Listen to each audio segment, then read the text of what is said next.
చెప్పండి. నా వాయిస్ నాకే వస్తుంది. నేను కర్మ సిద్ధాంతాన్ని నమ్ముతాను. ఎందుకంటే ఈ రోజు మనం ఏం మాట్లాడుతుందో దానికి కట్టుబడి ఉండాలి. ఎందుకంటే గతంలో ఇలా అధికార ప్రతినిధులు అన్నారు, మేము కనుక వై నాట్ 175 అన్నట్టు 175 సీట్లు మేము గెలుచుకొని రాకపోతే అదే డిబేట్ లో కూర్చొని మీరు ఏం మాట్లాడినా మేము వింటామన్నారు. ఆ రోజు అయితే అప్స్కాండ్ అయిపోయారు. గత నెల రోజులు నాకు తెలిసి ఎక్కడ కనిపించలేదు. ఈ రోజు ఈయన లక్ష్మణ్ రావు గారు ఏది మాట్లాడుతున్నారు, ఈ పాపప్ మాటలు, ఇటువంటి మాటలు మాట్లాడితే రేపు మళ్ళీ ఈయన కూడా అడ్రస్ లేకుండా కనపడుకుని ఉంటాడు. ఎందుకంటే ఆవేదనతో చెప్తున్న మాటలు. పవన్ కళ్యాణ్ గారు జస్ట్ అలా షర్ట్ కాల్ ఇట్లా అంటే చాలు సార్, ఎలాంటి వ్యూస్ వస్తాయి, ఎంత పబ్లిసిటీ వస్తుందో అందరికీ తెలుసు. ఒక కూలింగ్ గ్లాస్ అలా తీసి అలా పెడితేనే ఎంత పబ్లిసిటీ వస్తుందో తెలుసు. ఆయన ఎక్కడ వెళ్తున్నారా అని కెమెరామెన్లు పరిగెత్తారు, ఫోకస్ అంతా ఆయన మీద ఉంటుంది. ఆయన ప్రత్యేకంగా గిరిజన ప్రాంతాలకు వెళ్ళి అక్కడ ఫోటో షూట్లు తీసుకొని ఆయన పబ్లిసిటీ కోసం తాపత్రయపడాల్సినంత అవసరం ఆయనకైతే లేదు. ఉందని కూడా ఎవరన్నా అన్నా కూడా అతిశయక్తి లాగా ఉంటుంది. ఎందుకంటే గతం రోజా అనేది కదా, రోజా గారు ఒక పక్క నిలబడితే, పవన్ కళ్యాణ్ గారు ఒక పక్కన నిలబడితే, ఆయన బైరెడ్డి శ్రీధర్ రెడ్డి గారు ఒక పక్క నిలబడితే వీళ్ళ పక్కనే జనాలు ఉంటారన్నారు.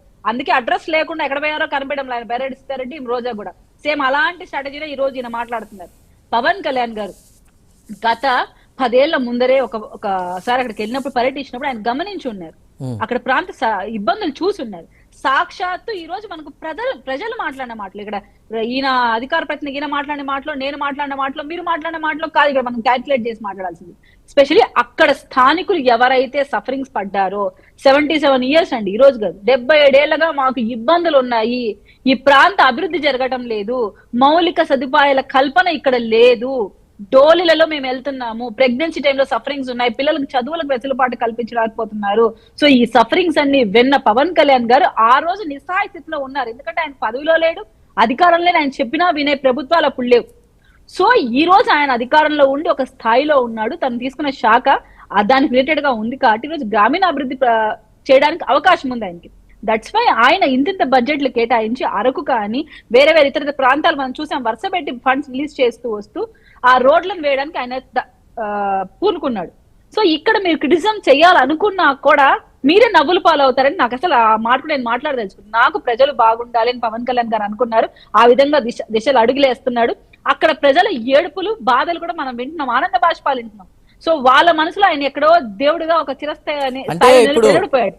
అంటే ఇప్పుడు సంక్రాంతి, కీర్తన్ గారు, సంక్రాంతి పండుగ జనవరి కల్లా మెజారిటీ రోడ్ల పనులన్నీ కూడా పూర్తవుతాయి, ప్రజలందరికీ కూడా ఎలాంటి ఇబ్బందులు ఉన్నా కూడా ఆ ఎమ్మెల్యేదే బాధ్యత అంటూ కూడా చెప్పుకుంటూ రావడం జరిగింది.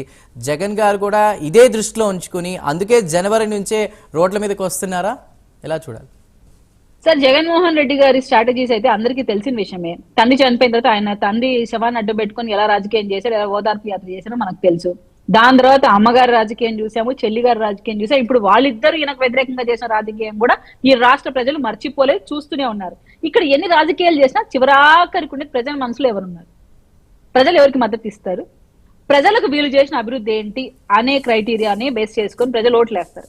సో ఆ విషయంగా వీళ్ళు ఎప్పుడో ఫెయిల్యూర్ అయిన విషయం మనం 11 సీట్లకు పరిమితమైనప్పుడు తెలుస్తుంది. ఇప్పుడు జగన్మోహన్ రెడ్డి కొత్తగా వచ్చి ఏం మాట్లాడతారండి, నేనేం చేశారని మాత్రం చెప్పుకోరండి. ఆయన ఏం చేశాడని చెప్పుకునే పరిస్థితిలో ఆయన లేడు. వీళ్ళు ఇది చేయలేదు, అది చేయలేదు, మా మీద విషయం చిమ్మే ప్రయత్నం చేయడానికి వస్తానంటున్నాడు.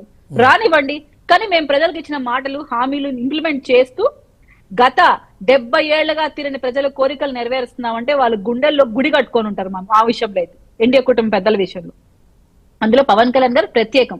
ఎందుకంటే ఈ రోజు మన ఆర్థిక పరిస్థితి ఎలా ఉందో తెలుసు, మన రాష్ట్ర అభివృద్ధి చేయాలన్నా కూడా మన దగ్గర వనరులు లేవు. అటువంటి సందర్భంలో కూడా ఆయన ఎలా ఇబ్బంది పడుతున్నారో కేంద్రాన్ని అడిగి తెస్తున్నారా, లేదంటే సీఎం గారితో మాట్లాడి చర్చించి సంప్రదింపులు చేసి ఆయన సొంత డబ్బులు కూడా దీంట్లో వెచ్చేస్తున్నారా, కానీ ఎస్పెషల్లీ వాళ్ళని బాగు చేయాలి, వాళ్ళకి మెరుగైన జీవన శైలి కల్పించాలి, అండ్ వాళ్ళకి హాస్పిటాలిటీకి దగ్గరగా ఉండే అనువుగా ఉండే ఎన్విరాన్మెంట్ క్రియేట్ చేయాలి, బిడ్డలు చదువులకు పనికొచ్చే విధంగా రహదారులు ఏర్పాటు చేయాలి. ఈ విధంగా ఆయన గొప్ప విధానం తీసుకొని వస్తున్నాడు. So I have to appreciate that.